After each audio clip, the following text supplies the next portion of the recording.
I didn't realize it was lumberjack night tonight. We got Al from Tool Time back there. Thank you, Rick. Good job. And in the back there, ladies and gentlemen, Mr. Bob Vila. So it's a Google device, and it has a voice-activated search engine like Siri. And if you double-click on it, it will give you a couple of samples of what you can say. So wouldn't you know, the first time my wife is looking at my phone, what is the sample? Text Katie, are you free for dinner? I don't know any Katie. Travels a lot. She went to Vancouver recently, and she took one of these 8 or 10 seater planes to Tofino. She sent me a picture of it. The name of the plane was Orca.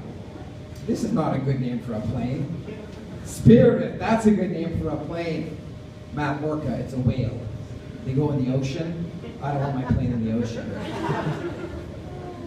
Drive to Florida. Have you ever noticed those signs that have a picture of a deer and a moose on it and it says 10 kilometers? Do the deer know this?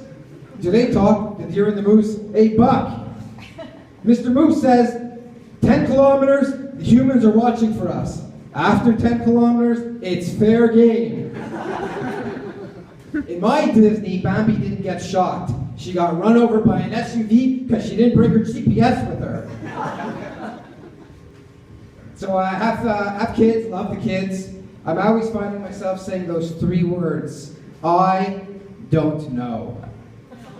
Daddy, how do they make windows? I don't know. Does anybody know how to make windows?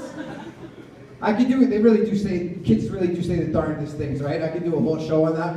We're walking in Fairview one day, my younger son, he was 3 or 4 at the time, and they're changing the mannequins in one of the windows. All of a sudden, Daddy, boobies!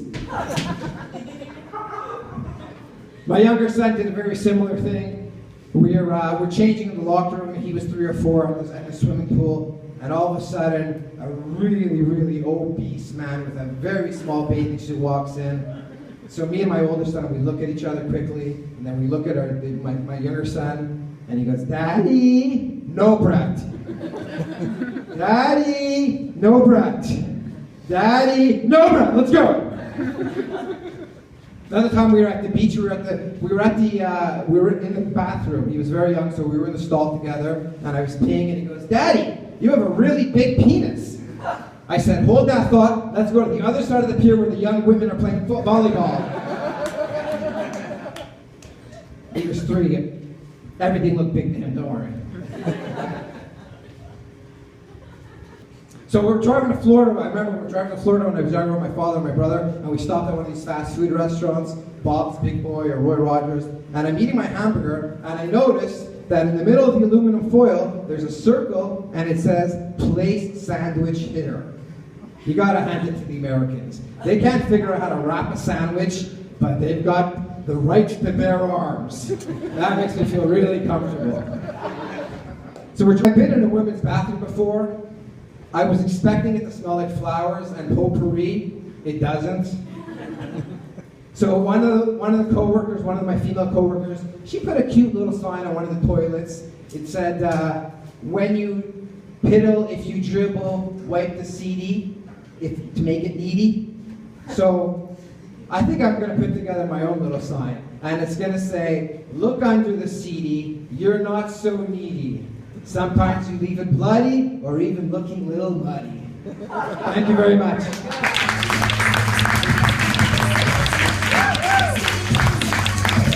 Robert Goldenberg.